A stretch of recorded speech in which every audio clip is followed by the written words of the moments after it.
Election और इंतखाबात होने जा रहे हैं, उसमें इंशाअल्लाह ताला मजलिस इत्तेहादुल मुस्लिमीन पहले से ज्यादा आज उत्तर प्रदेश में मजलिस का संगठन मजबूत है। 5 साल पहले मजलिस इत्तेहादुल मुस्लिमीन से आप तमाम लोग इतना वाबस्ता नहीं थे जो आज लाखों की तादाद में अवाम मजलिस इत्तेहादुल मुस्लिमीन के पैगाम को सुनती भी है और उसको मानती भी है। मैं आपको शुक्रिया भी अदा करने आया हूँ कि 2017 के असेंबली के चुनाव में आपने मजलिस इत्तेहादुल मुस्लिमीन को वोट किए और मजलिस इत्तेहादुल मुस्लिमीन ने अपना सियासी सफर को जारी और सारी रखा। मैं आपको ये बात भी बताने आया हूँ कि सियासी आवाज है, उनका कोई सियासी नेता है। मैं आपको ये भी बताने आया हूँ कि मजलिस इत्तेहादुल मुस्लिमीन की अवलीन कोशिश यही है कि जब उत्तर प्रदेश के विधानसभा के चुनाव होंगे तो हमारी 2 अहम कोशिशें हैं। एक ये कि उत्तर प्रदेश की जनता को दोबारा बीजेपी की सरकार ना मिले और योगी आदित्यनाथ उत्तर प्रदेश के चीफ मिनिस्टर ना बने, बल्कि गुमनामियों के वादियों में वो गुम हो जाएंगे इंशाअल्लाह ताला। दूसरी हमारी कोशिश ये है कि मजलिस इत्तेहादुल मुस्लिमीन के उम्मीदवार आपकी दुआओं से और आपके वोट से मुंतखब होकर उत्तर प्रदेश की विधानसभा में जाकर उत्तर प्रदेश की असेंबली जो आज मजलूम कौम की इंसाफ की आवाजें सुनने तड़प रही हैं, मैं आपसे वादा करता हूं कि इंशाअल्लाह ताला जब मजलिस का विधायक कामयाब होकर उत्तर प्रदेश की विधानसभा में जाएगा तो मजलूम अवाम के जुल्म और मजलूम अवाम के इंसाफ का साफ और वाज़ेह तौर पर मुतालबा करेगा। मेरे अजीज दोस्तों, मेरे गयूर नौजवान साथियों, मेरी आपसे ये गुजारिश है कि आप मेरी इन बातों पर थोड़ी देर के लिए गौर से सुनिए और अगर आपका दिल आपसे कहता है कि ये जो दीवाना खड़ा है हमारे सामने, इसकी बातों में कोई सच्चाई है, तो मेरी आपसे अपील है कि आप मेरी इन गुजारिशात पर गौर फरमाइए। अगर उसमें सच्चाई है, उसमें हक़ानियत है, तो फिर आप हमारा साथ दीजिए। मजलिस किसी मजहब के खिलाफ थी, ना है, ना कभी रहेगी इंशाअल्लाह ताला। हमारा झगड़ा हिस्सेदारी का है, हमारा झगड़ा नाइंसाफी के खात्मे का है और इसीलिए मजलिस इत्तेहादुल मुस्लिमीन इंतखाबात में, इलेक्शन में हिस्सा लेती है। मेरे अजीज दोस्तों और बुजुर्गों, आप मेरी इस बात से मुत्तफिक होंगे कि उत्तर प्रदेश में जितने भी समाज हैं, जितने भी बिरादरियां हैं, उन तमाम के अपने नेता हैं, उनकी तमाम की एक सियासी ताकत है, हैसियत है और आज आप देखते हैं कि उसी वजह से वो तमाम समाज के वो लोग, उनके मसाइल, उनके प्रॉब्लम्स किसी हद तक हल हो रहे हैं। और हमारा हाल ये है कि मुस्लिम अक़लियत से सिर्फ बार बार ये कहा जाता है कि हर असेंबली का इलेक्शन आएगा, हर पार्लियामेंट का इलेक्शन आएगा। 1950 से हम देख रहे हैं कि जब कभी भी कोई इलेक्शन आता है तो हमारे ही दरमियान से बाज लोगों को खड़ा कर दिया जाता है और कहा जाता है कि देखो, जिंदगी और मौत का मसला है, जरा एहतियात से अपने वोट का इस्तेमाल करना।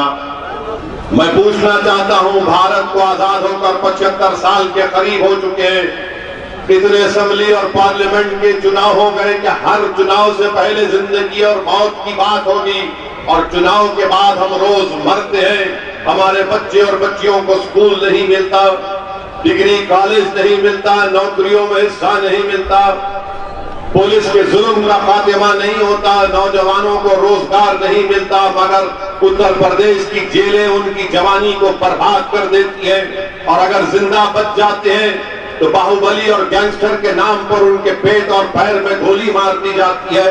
अगर जेल में सड़ने के बाद निकलते हैं तो उनका इनकाउंटर कर दिया जाता है।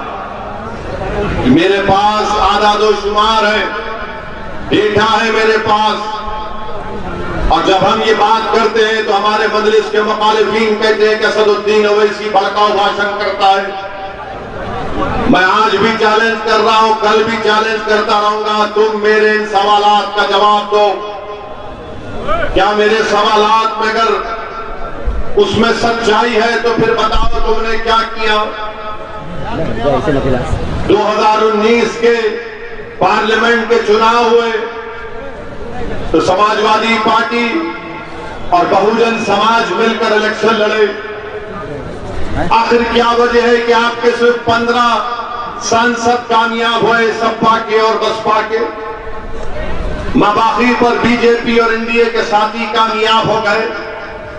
आज मुझ पर इल्जाम लगाते हैं कि असदुद्दीन ओवैसी वोट काटने आया है। मैं तुमसे सवाल कर रहा हूं, क्या यह बात सच नहीं है कि 2019 के लोकसभा के चुनाव में ये डेटा सामने आया कि हमारे 71% हिंदू भाइयों ने बीजेपी मोदी को वोट किया और 75% उत्तर प्रदेश के मुसलमानों ने सपा और बसपा को वोट किया। उसके बावजूद भी उनके सिर्फ 15 सांसद कामयाब हुए और बाकी सांसद बीजेपी और उनके साथी पार्टियों के कामयाब हुए। तो बताओ वोट काटने वाला कौन है? फिर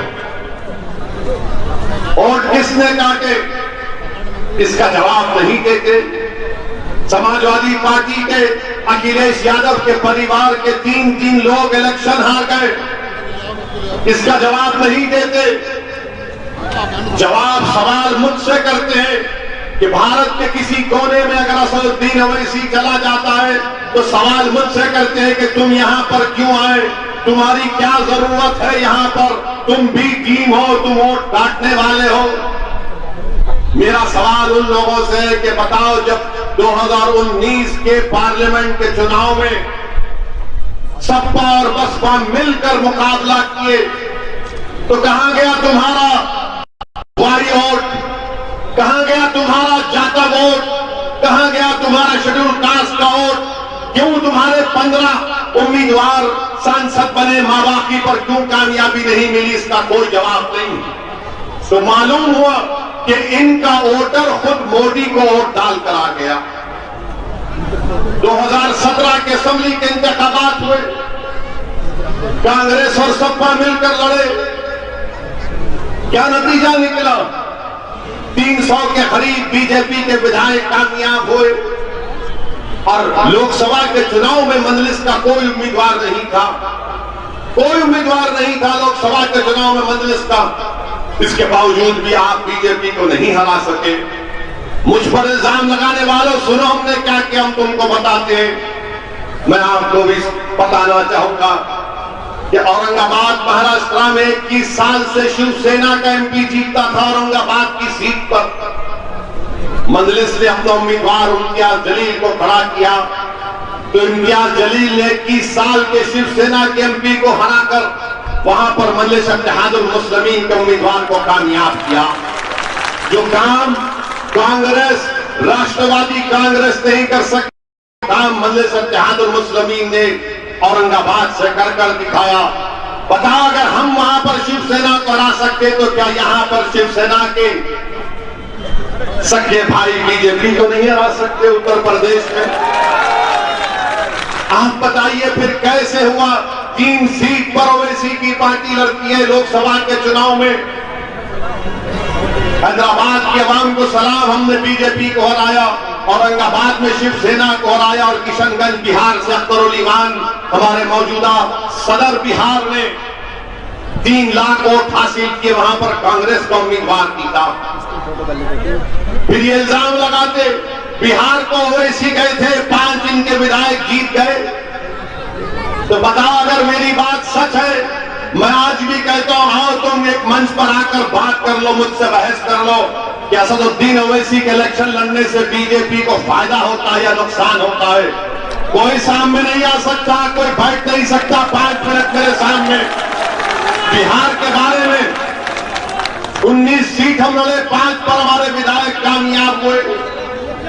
9 सीट पर कांग्रेस और राजद के लोग जीत गए और 6 सीट पर 5 सीट पर जेडीयू बीजेपी जीती।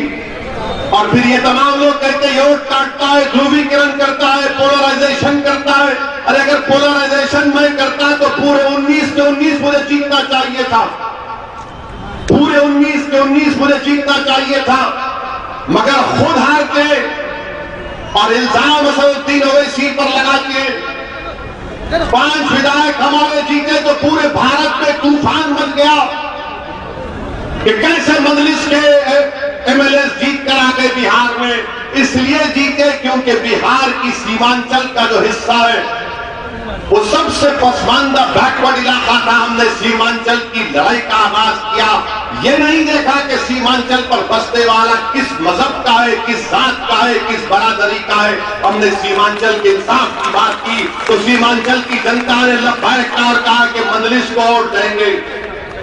बड़े बड़े लोग जो आजकल यूट्यूब चलाते हैं, जो मजलिस की मुखालिफत में अपना पेट पालते हैं, जिनको अपने घर में तेल और चिराग जलाने के लिए हमारे दुश्मनों से पैसे मिलते, उन्होंने जाकर सीमांचल की हमारी इज्जतदार मां और बहनों से पूछा कि किसको वोट दोगी मां? तो उस हमारी मां ने कहा, तमाम खवातीन थे, कि जिसके सर पे गोल टोपी है, चेहरे पे दाढ़ी है, जो लंबा है, उसको वोट देंगे। तो उस यूट्यूबर ने पूछा कि मां तू उसको क्यों वोट देगी? तो उस मां ने कहा कि इस शख्स को सत्ता से मोहब्बत नहीं है, लड़ने वाला है, लड़ने वालों को वोट देंगे। मेरे अजीज दोस्तों और बुजुर्गों, ये अदा इनको पसंद नहीं आती। ये चाहते क्या है कि हम खामोश रहे, गूंगे बनकर रहे, अंधे बनकर रहे, बहरे बनकर रहे, जुल्म को देखे और बर्दाश्त करे, नाइंसाफी को देखे बर्दाश्त करे, किसी का गला घुटता हुआ देखे और खून के आंसू सूख जाए हमारे। ये इनकी कोशिश है। मजलिस इत्तेहादुल मुस्लिमीन इस नाइंसाफी को खत्म करना चाहती है और फिर इल्जाम लगाते हैं कि वोट काटने आए हैं। अरे कभी ये तो बोलो कि अखिलेश यादव के परिवार को हिंदू वोट नहीं मिला इसलिए वो हार गए, नहीं बोलेंगे। मुस्लिम वोट, ऐसा लगता है कि उत्तर प्रदेश में खाली मुस्लिम वोट है, ब्राह्मण वोट नहीं है, ठाकुर वोट नहीं है, बनिया वोट नहीं है, दलित वोट नहीं है, कुर्मी वोट नहीं है, सिर्फ वोट है मुस्लिम वोट। कहां जाएगा मुसलमान? अरे कि दूसरे भी तो वोट डालेंगे, नहीं डालेंगे, या सबके सब घर में बैठकर मिठाई खाएंगे? हमसे सवाल करते हैं और फिर हमसे पूछते हैं कि आपने अतीक अहमद को क्यों लिया पार्टी में? गैंगस्टर है, बाहुबली है। हमने कहा फिर प्रज्ञा ठाकुर के दूध की धुली भी है। नहीं, आप बाहुबलियों को लेते हैं। भाई बीजेपी के 100 विधायक, 37% के करीब विधायक पर क्रिमिनल केस है। खुद मुख्यमंत्री योगी आदित्यनाथ ने अपने खिलाफ एक क्रिमिनल केस को वापस लिया। एक में प्रोसिक्यूशन की इजाजत नहीं दी और मुजफ्फरनगर का फसाद होता है जिसमें 50,000 मुसलमान और दूसरे हमारे भाई बेघर हो गए। 70 केसेस योगी सरकार वापस लेती है, उस पर कोई आवाज नहीं उठाता। तो मालूम हुआ कि अगर किसी का नाम अतीक है, मुख्तार है, शहाब है, तो उनकी नजर में ये गिल्टी है और दूसरों का नाम अगर ये नहीं होगा तो नहीं। जब तक कोर्ट फैसला नहीं करती वो इलेक्शन लड़ सकते हैं। ये इनका इंसाफ है। मेरे अजीज दोस्तों और बुजुर्गों, मैं आपसे अपील करने आया हूं कि पिछले असेंबली के चुनाव में संभल की असेंबली सीट पर आपने 60,000 वोट मजलिस को दिए और मुझे यकीन है कि इंशाअल्लाह ताला पहले से ज्यादा आज मजलिस मजबूत है और मुझे यकीन है कि संभल से मजलिस इत्तेहादुल मुस्लिमीन का एक यहां से हमारा उम्मीदवार जरूर विधायक बनकर जाएगा, आपकी दुआओं से और आपकी वोट से। मेरे अजीज दोस्तों और बुजुर्गों, फिर ये सवाल करते हैं कि असदुद्दीन ओवैसी अपनी तकरीर में ज्यादा बीजेपी को नहीं बोलता है। पार्लियामेंट की हर तकरीर उठाकर देख लो आप, सबसे ज्यादा अगर कोई बोलता है बीजेपी के खिलाफ 5 मिनट में तो मोदी और योगी और बीजेपी आरएसएस के खिलाफ असदुद्दीन ओवैसी बोलता है। और आप क्या करते हैं? आप क्या करते हैं? अनलॉफुल एक्टिविटीज प्रिवेंशन का कानून अमित शाह पार्लियामेंट में लाते हैं तो सपा और कांग्रेस मिलकर अमित शाह के हक में वोट देते हैं। कौन मुखालिफत करता है? असदुद्दीन ओवैसी उसकी मुखालिफत करता है। CAA का कानून पार्लियामेंट में लाया गया। इसने बीजेपी के 300 MP के सामने कहा कि यह कानून भारत के संविधान के खिलाफ है। जिस तरह महात्मा गांधी ने उस वक्त के साउथ अफ्रीका में उस कानून को फाड़ा था, मैं भारत की संसद में उस कानून को फाड़ता हूं। आप क्या कर रहे थे? आप क्या कर रहे थे? आप हाँ में हाँ मिला रहे थे। और कौन थे वो बच्चे जो आज CAA के कानून में एहतजाज हुआ? कौन था बिलाल पाशा? कौन था मोहम्मद शेरोज? ये 2 बच्चे शहीद हो गए। पूछो इन सपा वालों से, कांग्रेस वालों से कि तुमको नाम भी मालूम कौन है बिलाल और शेरोज? और मालूम हुआ कि उन बच्चों को गोली लगी तो पुलिस की राइफल से या पुलिस के लाइसेंस वेपन से नहीं, किसी और की बंदूक की गोली से बच्चे मर गए। आपकी आवाज, आपकी जबान नहीं खुलती उस पर। मजलिस इत्तेहादुल मुस्लिमीन ने हमेशा फिरका परस्ती से मुकाबला किया और लड़ते रहेगी। फिरका परस्ती से कोई कॉम्प्रोमाइज नहीं किया जा सकता। RSS से, जमहूरी तरीके से, संघ परिवार के तमाम तंजीमों से मुकाबला करना पड़ेगा जमहूरी तरीके से। मगर इनका मामला यह है कि जब बात मजलिस की आ जाती है सामने तो फौरन इल्जाम लगाते हैं कि फिरका परस्त है। और फिर योगी आदित्यनाथ ने बहैसियत मुख्यमंत्री उत्तर प्रदेश के एक रिपोर्ट कार्ड जारी किया और क्या कहा कि उत्तर प्रदेश में 4.5 साल में लॉ एंड ऑर्डर बड़ा अच्छा था।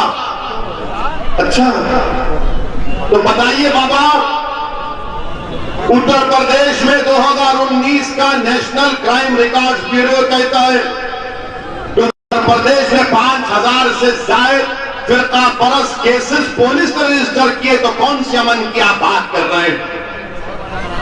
कौन से अमन की आप बात कर रहे हैं? कहते हैं कि हमने रोजगार दिया। खुद उत्तर प्रदेश की विधानसभा में बीजेपी का मंत्री खड़े होकर कहता है कि 33 लाख उत्तर प्रदेश के बेरोजगार नौजवान रोजगार के लिए अपना नाम रजिस्टर करा चुके हैं। उत्तर प्रदेश के 75 जिलों में से 53 डिस्ट्रिक्ट्स में जो बच्चे पैदा होते स्टंटेड होते हैं। पूरे भारत में अगर 9 लाख बच्चे एक्यूट मैलनरिश्ड है तो 4 लाख उत्तर प्रदेश में है। एनकाउंटर होता है तो 37% मुसलमानों को गोली मार दी जाती है। आजमगढ़ में एक यादव को मारा गया, अमरदीप यादव। वो अमरदीप यादव कह रहे मुझे नहीं मालूम, मीडिया में रिपोर्ट किया कि अमरदीप यादव को जब पुलिस ने उसके पैर में गोली एक मार दी, बाबा ने कहा, गवर्नमेंट ने कहा कि ठोक दो तो ठोक दिया। उससे पूछा तेरी बरादरी क्या है तो उसने कहा यादव बोले और एक गोली मारो उसको। अब आप बताइए, मैं नहीं कह रहा हूं, मीडिया कह रही है। आप बताइए फिर ये क्या हो रहा है? बीजेपी के राज में क्या हो रहा है उत्तर प्रदेश में? कोविड की दूसरी लहर आई तो कोविड की दूसरी लहर में गंगा पर लोगों की, आवाम की, जनता की लाशें बह रही थी, इसलिए कि योगी सरकार ने उनको ऑक्सीजन नहीं दिया, अस्पताल में दवाएं नहीं मिली, अंतिम संस्कार करने के लकड़ी नहीं मिली, तदफीन के लिए जमीन नहीं मिली, तो नदी के किनारे कुत्ते उन लाशों को लोच कर खा रहे थे। और योगी आदित्यनाथ कहते हैं कि हमने 4.5 साल में सब कुछ कर दिया। क्या लोग भूल गए कि कोविड की दूसरी वेव में कितने लोग मरे? कितने लोग मरे? सिर्फ पंचायत जिला परिषद का इलेक्शन कराया तो 2000 गवर्नमेंट के मुलाजिमीन की मौत हुई। मेरे अजीज दोस्तों और बुजुर्गों, मेरी आपसे गुजारिश है कि इन बातों पर गौर करिए। और बात संभल की आती है तो संभल में आप जानते हैं कि यहां पर हमारे वकील भाइयों ने कहा कि हमको एक सेशन कोर्ट की जरूरत है संभल में। मैं उसकी तारीफ करता हूं कि संभल की विधानसभा में एक सेशन कोर्ट की जरूरत है। यहां पर हमारे किसान भाई आलू की पैदावार करते हैं, कोई योगी ने गवर्नमेंट स्कीम क्यों नहीं लाई? लाना चाहिए था, मजलिस इसका मुतालबा करती है। और फिर कितने लोगों को वैक्सीन लगा पूरे संभल में? 2 डोज कितनों को लगा? खाली 4.8% लोगों को लगा। और फिर आप ये भी जानते हैं कि संभल में जो प्राइमरी हेल्थ केयर सेंटर है वो संभल में 31 है और बलिया में 81 है। क्यों भाई? बलिया में खाली 8% मुसलमान है इसलिए बोलते, और संभल में खाली 31%। आप मुख्यमंत्री से पूछेंगे कि बलिया में 6% मुसलमान और वहां पर 81 प्राइमरी हेल्थ केयर सेंटर और संभल में 31, तो मुख्यमंत्री बोलेंगे अब्बा जान वहां कम है इसलिए कम लगा है, बस ज्यादा लगा है, यहां ज्यादा है यहां पर कम लगा है। हर चीज का जवाब है। बस जीपों की जरूरत है, मुख्यमंत्री से कहिए तो बोलेंगे नाम बदल दो उसका काम हो जाएगा। बारिश होती है तो पूरे संभल में पानी जमा हो जाता है, ड्रेनेज लाइन की जरूरत है। एमजीएम का डिग्री एक ही कॉलेज है, हम पूछ रहे क्या किया अपने 4.5 साल में शिक्षा के मैदान में, अपने क्या क्या है कि एमजीएम डिग्री कॉलेज में खाली एमए और बीकॉम, उसके बाद कोई कोर्स नहीं। 55% लिटरेसी रेट संभल का है, इसका जिम्मेदार मैं हूं क्या? क्या कर रहे यहां के विधायक, क्या कर रही यहां की सरकार, बताइए। मेरे अजीज दोस्तों और बुजुर्गों, ये रिकॉर्ड आपके सामने पेश कर रहा हूं। और फिर ये भी कहा जाता है, क्या कहा जाता है उत्तर प्रदेश में कि मुख्यमंत्री बीजेपी ने सब कुछ कर दिया। हम पूछ रहे हैं आपने मुसलमानों की शिक्षा के लिए क्या किया? मुसलमानों का शिक्षा का रिकॉर्ड आप देख लीजिए कि आज उत्तर प्रदेश में सबसे कम पढ़ा लिखा कोई है तो मुसलमान है, महिलाओं में सबसे कम पढ़े लिखे कोई है तो मुस्लिम महिलाएं। आपने स्कूल क्यों नहीं खोलते? किसने रोका आपको स्कूल खोलने के लिए? और उत्तर प्रदेश में क्या है, मुसलमान अगर से प्राइमरी स्कूल को जाता है तो 17% एनरोलमेंट होता है, और उसके बाद जब सेकेंडरी एजुकेशन को आता है तो 12%, हायर एजुकेशन को आता है तो खाली 10% होता है। गिरते जाते, ऊपर जाते, नीचे गिरते जाते, गिरते जाते। कौन जिम्मेदार है इसका? जब हम ये सवाल करते हैं तो इनका कोई जवाब नहीं। और बीजेपी कहती है सबका साथ, सबका विश्वास, सबका विकास। झूठ झूठ झूठ है वो पूरा। क्यों झूठ है? कि प्रधानमंत्री आवास योजना ग्रामीण में 2019-20 में 3150 मुसलमानों को घर मंजूर किए गए थे, सैंक्शन किए गए थे। 2020-21 में 1,04,000 मुसलमानों को घर मंजूर किए गए थे। 2021 और 22 में 22,240 घर मंजूर किए गए थे। बताओ नरेंद्र मोदी और योगी आदित्यनाथ, तुमने इन 3 सालों में कितने मुसलमानों को घर किया? एक को भी घर नहीं किया। और आप कहते सबका साथ, सबका विकास, सबका विश्वास। झूठ पे झूठ बोलते हैं, लंबी लंबी छोड़ते हैं और समझते हैं कि लोग देखते नहीं, पढ़ते नहीं है। याद रखो बीजेपी वालों, असदुद्दीन ओवैसी समाजवादी और बीएसपी और कांग्रेस के नेताओं की तरह नहीं है कि तुम जो बोलेंगे यकीन करूंगा। मैं पढ़ता हूं, मालूमात हासिल करता हूं। मेरे अजीज दोस्तों और बुजुर्गों, फिर उसके बाद आप देखिए योगी आदित्यनाथ ने अपनी तकरीर में अब्बा जान का लफ्ज कहा था। हम पूछ रहे मुख्यमंत्री से, बताओ उत्तर प्रदेश में कितने मुसलमानों के पास अंत्योदय अन्ना योजना का कार्ड है? बताओ, आप रिकॉर्ड पेश करो ना। अगर आप अब्बा जान की बात कर रहे थे तो बताओ उत्तर प्रदेश के कितने मुसलमानों के पास अंत्योदय अन्ना योजना का कार्ड है? कितने उत्तर प्रदेश के मुसलमानों के पास बीपीएल कार्ड है? 47% उत्तर प्रदेश का मुसलमान गरीब है, यह गवर्नमेंट का डेटा कहता है। बताइए, आप जवाब दीजिए इसका। इनके पास कोई जवाब नहीं है इसका। मेरे अजीज दोस्तों और बुजुर्गों, ये नाइंसाफियों का जब हम जिक्र करते हैं तो इनको तकलीफ हो जाती है, इनको तकलीफ हो जाती है। और हम ये नाइंसाफियों का जिक्र करते रहेंगे। बाराबंकी की मस्जिद को शहीद कर दिया गया तो मुझ पर 153A का केस बुक कर दिया गया। मैं उत्तर प्रदेश की सरकार से पूछना चाहता हूं, क्या उत्तर प्रदेश का वक्फ बोर्ड बाराबंकी की मस्जिद के बारे में हाईकोर्ट को नहीं गई? मगर मजलिस पर इल्जाम लगा दिया जाता है। मेरे अजीज दोस्तों और बुजुर्गों, मेरी आपसे ये भी गुजारिश है, खास तौर से संभल के लोगों से कह रहा हूं, और संभल के वो जो समाजवादी के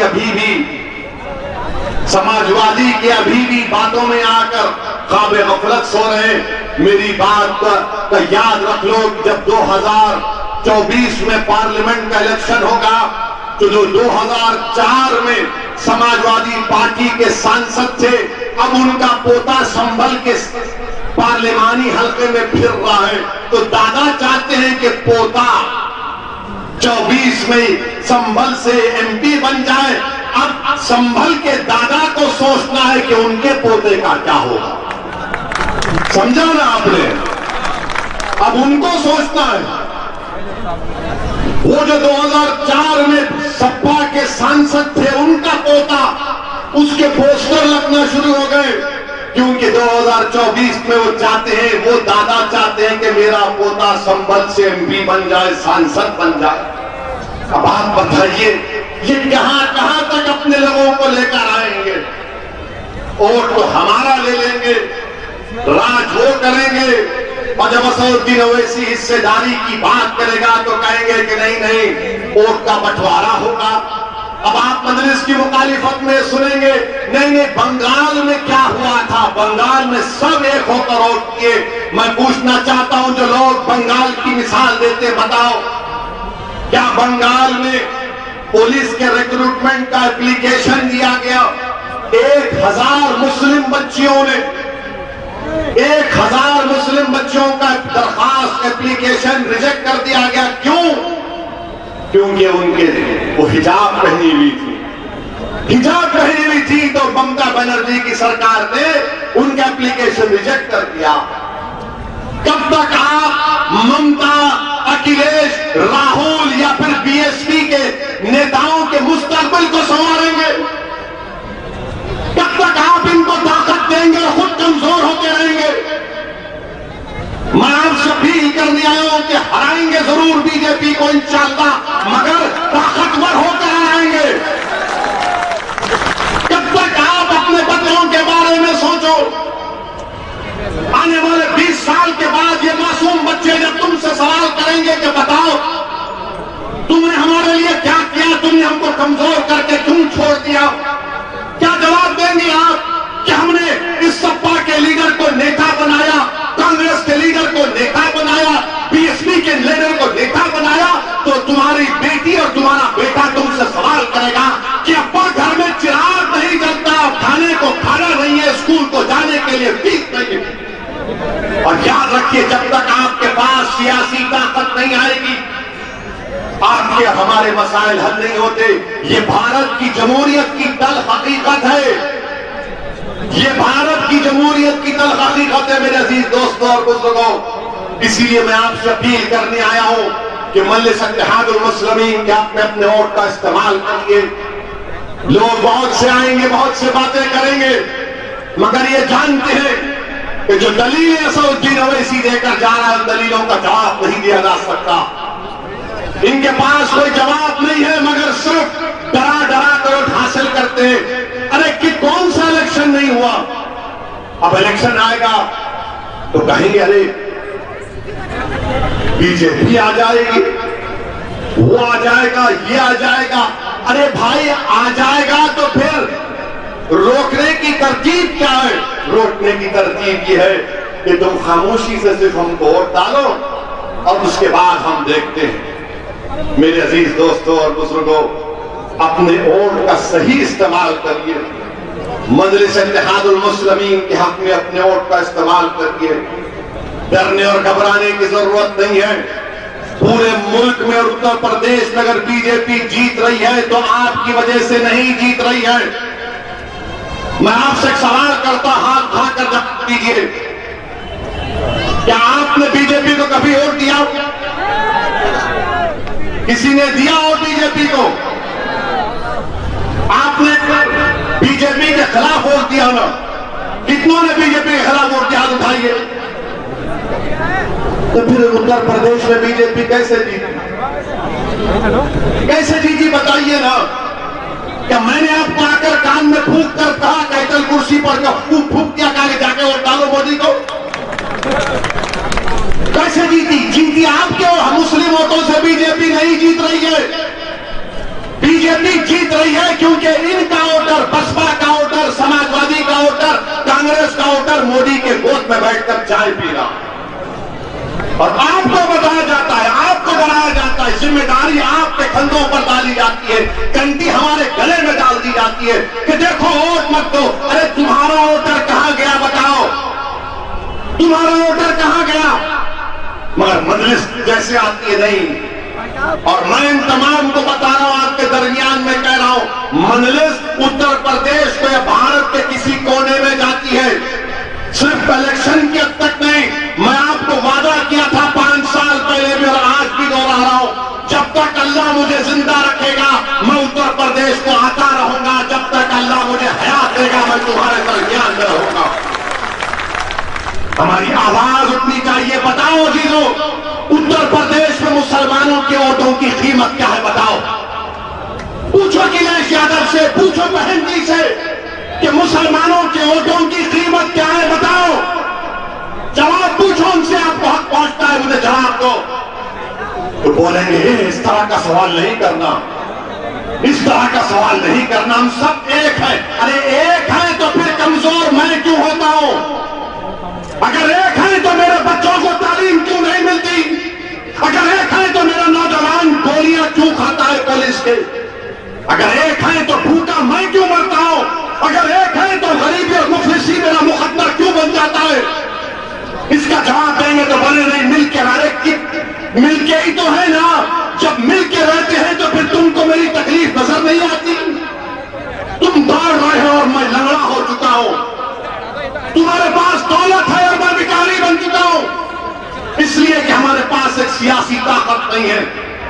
मेरे अजीज दोस्तों और बुजुर्गों, डरने और घबराने की जरूरत नहीं है। ये बड़े बड़े दानिश्वर लोग अखबार में आर्टिकल लिखते कि ओवैसी जो बात कर रहा है उसमें बड़ा रिस्क है, बड़ा रिस्क है। अरे जिंदगी खुद एक रिस्क है प्यारे, जिंदगी खुद एक रिस्क है। मुस्तकबिल तो सिर्फ अल्लाह जानता है, मैं जानता हूं क्या?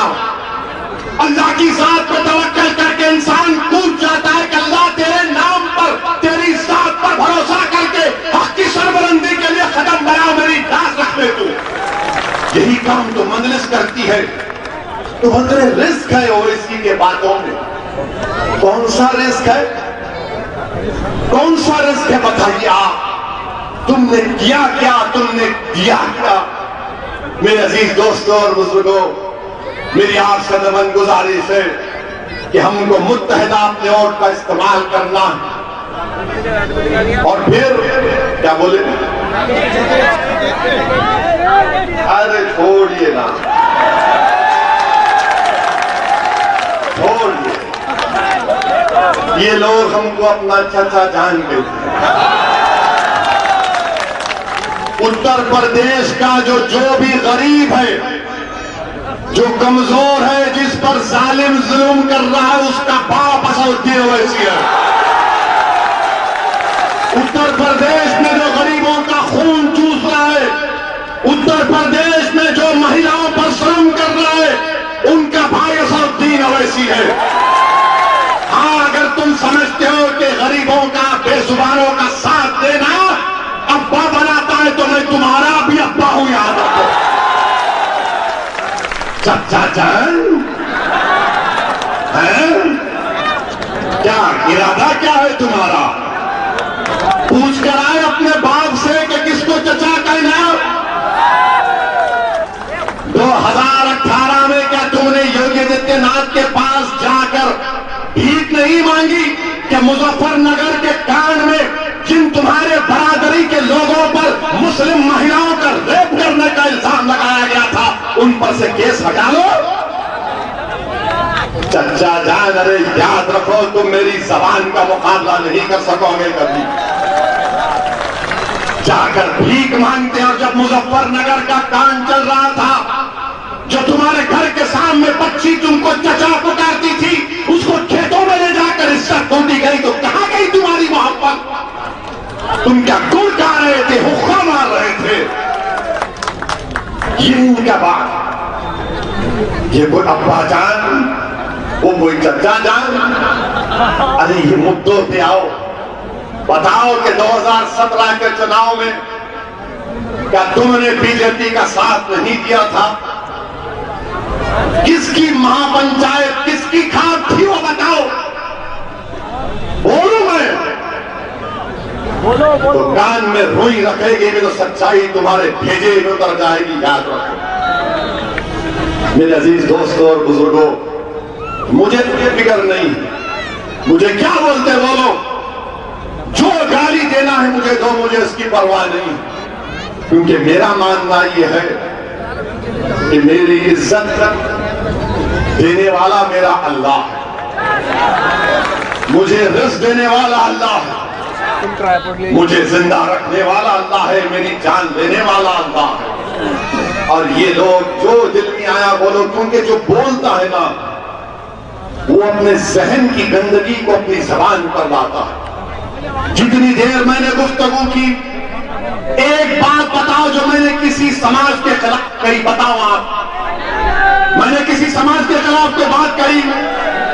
मैं अपनी तकलीफ का इजहार कर रहा हूं, मैं अपनी तकलीफ को अपनी तकलीफ का इजहार कर रहा हूं, अपने मुश्किलात को अपने इंसाफ की बात कर रहा हूं। तो इनको पसंद नहीं आता। याद रखो, तुम्हारी अल्फाज मेरे अज़म और हौसले के सामने कोई माने नहीं रखते। तुम दुनिया की गालियों की डिक्शनरी निकाल दो, इल्जामात मुझ पर लगाओ, मगर मैं वादा कर रहा हूं आपसे कि अल्लाह मुझे जब तक जिंदा रखेगा मैं गरीब मजलूम अवाम का साथ देता रहूंगा, इंसाफ के लिए लड़ता रहूंगा। अल्लाह जब तक मेरे हलक में सांस रखेगा वो इंसाफ का मुतालबा करते रहेंगे। मेरे अजीज दोस्तों और बुजुर्गों, और फिर हम जब यहां आ रहे थे तो किसी ने चिट्ठी दी, बल्कि चिट्ठी भी दी और फोन पर यह कहा कि कल दिल्ली में आपके घर पर हमला हुआ, इसके बारे में कुछ कहिए। मेरे अजीज दोस्तों और बुजुर्गों, कानपुर में वो वीडियो आपने देखा होगा कि 11 साल की एक बच्ची अपने अब्बा को लपेट कर मारने वालों से अपने अब्बा को बचा रही थी, अपने अब्बा को बचा रही थी।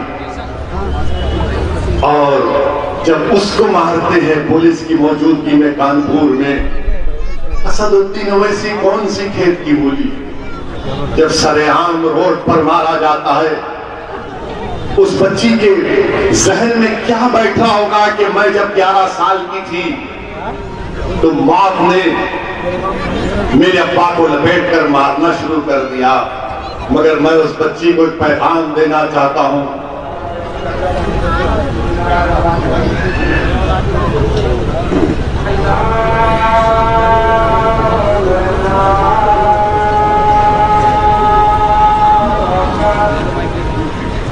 बैठ जाओ पीछे हट जाओ, आप पीछे हट जाओ, बहुत देर खड़े हुए हैं ना, पीछे हट जाओ।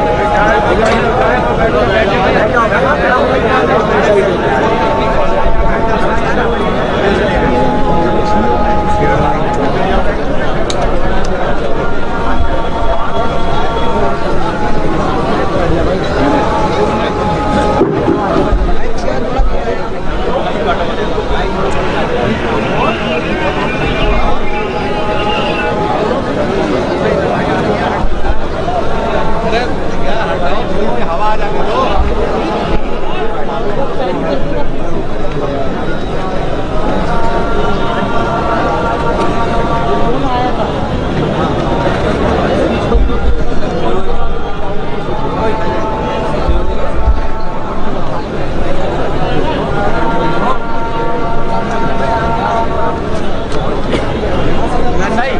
ले लिया ना?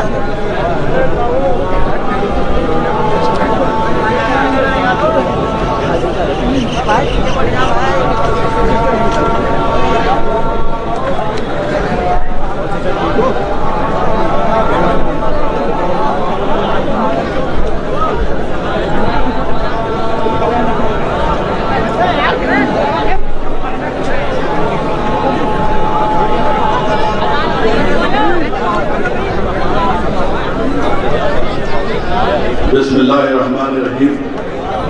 मैं कानपुर के उस वाक़े का जिक्र कर रहा था और मैं तो हमारी उस बेटी को ही पैगाम दूंगा कि उसने अपने बाप को जो बचाने की कोशिश की, उसने शहजादी जन्नत हजरत फातिमा की सुन्नत पर अमल किया।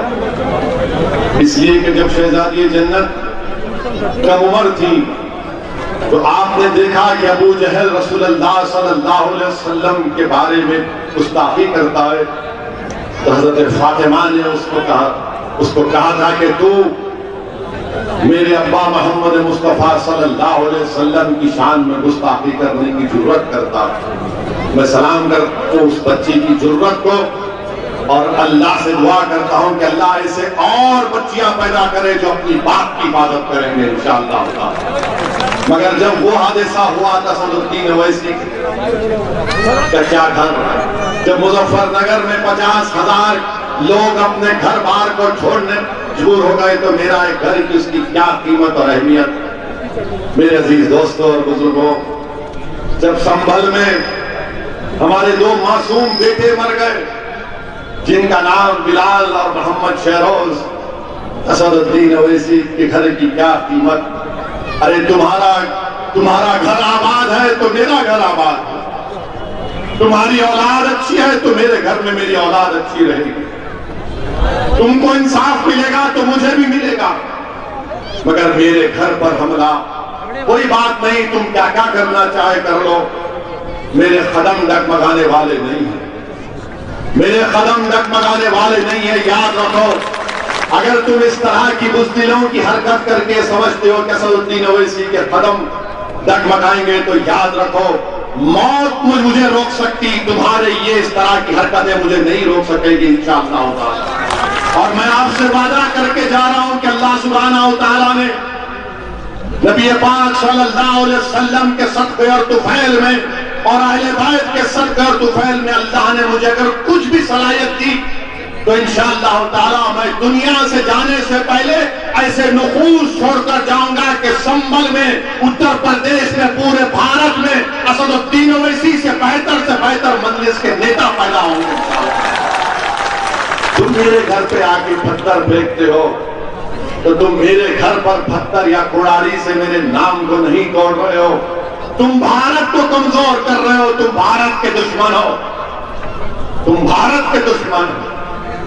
और याद रखो, तुम्हारी हरकतें मुल्क को बदनामगी दिलाएगी। पूरे इंटरनेशनल लेवल पर दुनिया के कोने कोने से मुझे फोन आ रहे हैं कि बताओ आपके घर पर हमला हुआ। मैंने कहा कि हाँ, घर पर हमला हमारे अभी नहीं हुआ, बल्कि 50 साल से हमारे घरों को निशाना बनाया जा रहा। कब हमारे घरों की कीमत रही, कब हमारे घरों की हिफाजत रही? जब अल्लाह के घर को शहीद कर दिया गया तो फिर हमारे घर की क्या अहमियत बताओ आप। मेरे अजीज दोस्तों और बुजुर्गों, मगर हिम्मत और हौसलों को बुलंद रखो। रसूलुल्लाह सल्लल्लाहु अलैहि वसल्लम के रास्ते में भी कांटे डाले गए, ऊंट की उजड़ी डाली गई जिससे मुबारक पर मेरे अजीज दोस्तों और बुजुर्गों कचरा डाला जाता था। मगर हमको क्या बताया गया कि जिंदगी दीन और दुनिया के मसाइल का हल मस्जिद और मेहराब के बाद अमली मैदान में उतरना पड़ेगा। याद रखो, सिर्फ दुआओं पर इक्तफा मत करो मेरे अजीज दोस्तों, दुआ खूब करो अल्लाह की बारगाह में। रातों में उठकर भीख मांगो गिड़गिड़ा कर अल्लाह से, और सुबह में उठकर अपने दुआओं की कबूलियत का मज़ारा देखो इंशाअल्लाह। मेरे अजीज दोस्तों और बुजुर्गों, डरने और घबराने की हरगिज़ जरूरत नहीं है। हमको अपने हौसलों को बुलंद रखना है, बल्कि करबला के मैदान को याद रखना है। लोग असदुद्दीन ओवैसी से आकर पूछते कि तुम 19% लोगों के इंसाफ की बात कर रहे हो, तुम किससे मुकाबला करने जा रहे हो? तुमको अंदाजा है बीजेपी है, संघ परिवार है, समाजवादी है, बीएसपी है। तो मैं कहता हूं कि इमाम हुसैन के सामने भी यह सवाल किया गया था, और करबला के रेखजारों से इमाम हुसैन की रूह हम तमाम को पुकार कर कह रही है कि हक की सरबुलंदी के लिए 72 उन हजारों के लश्कर पर काबू पा लिए थे, उन पर कामयाबी हासिल की।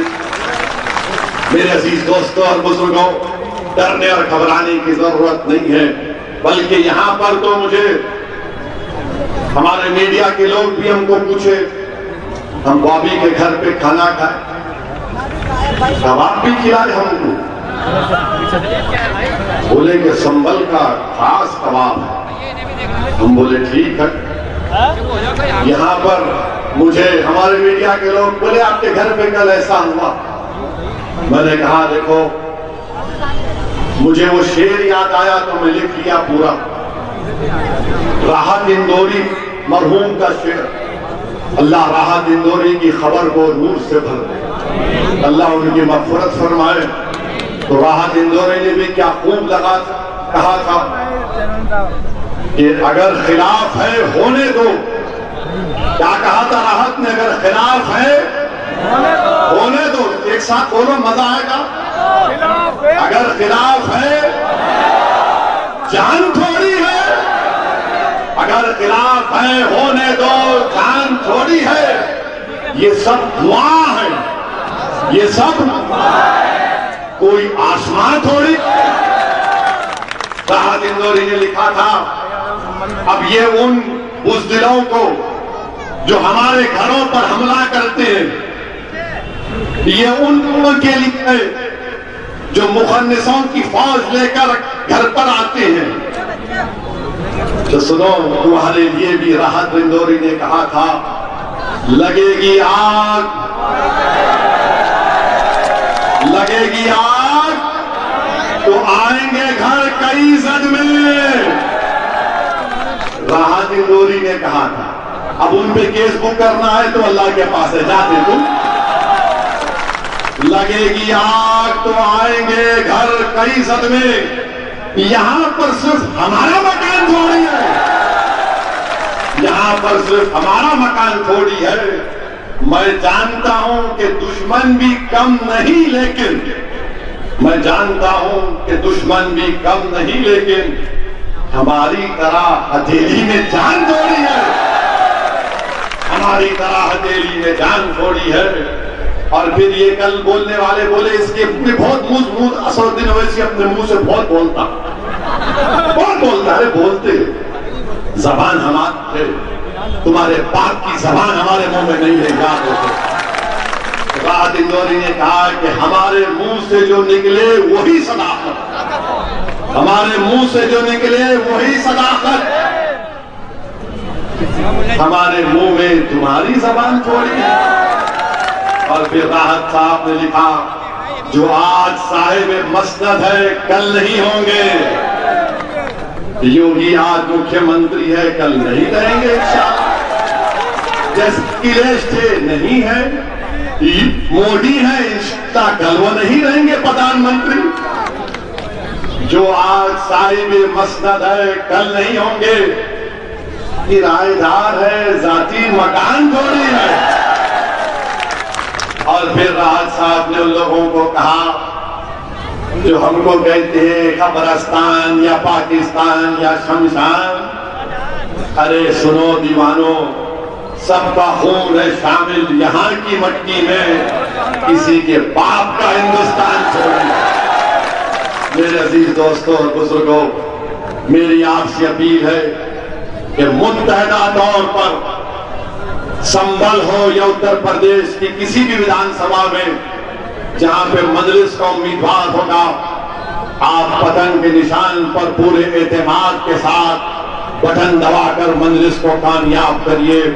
लोग आपसे बहुत कुछ कहेंगे, अरे ये मुख्यमंत्री बनेगा नहीं, मुझे मुख्यमंत्री बनने का शौक नहीं है, ना मुझे संतरी बनने का शौक है, मुझे अपना हक लेना है और हक को हासिल करना है। मेरे अजीज दोस्तों और बुजुर्गों, मुत्तहिद रहिए, इख्तिलाफात को खत्म करिए।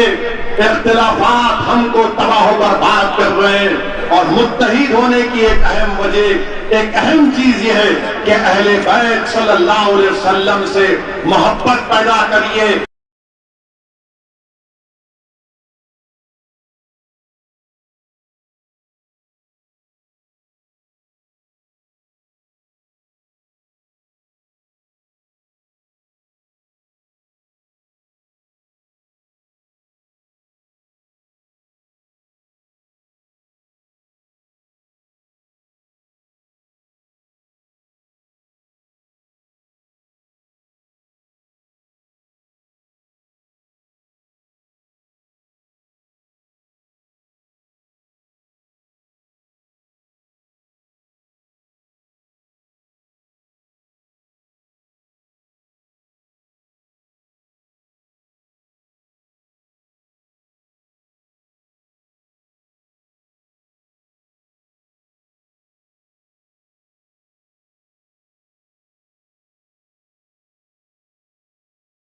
मुत्तहिद हो जाए।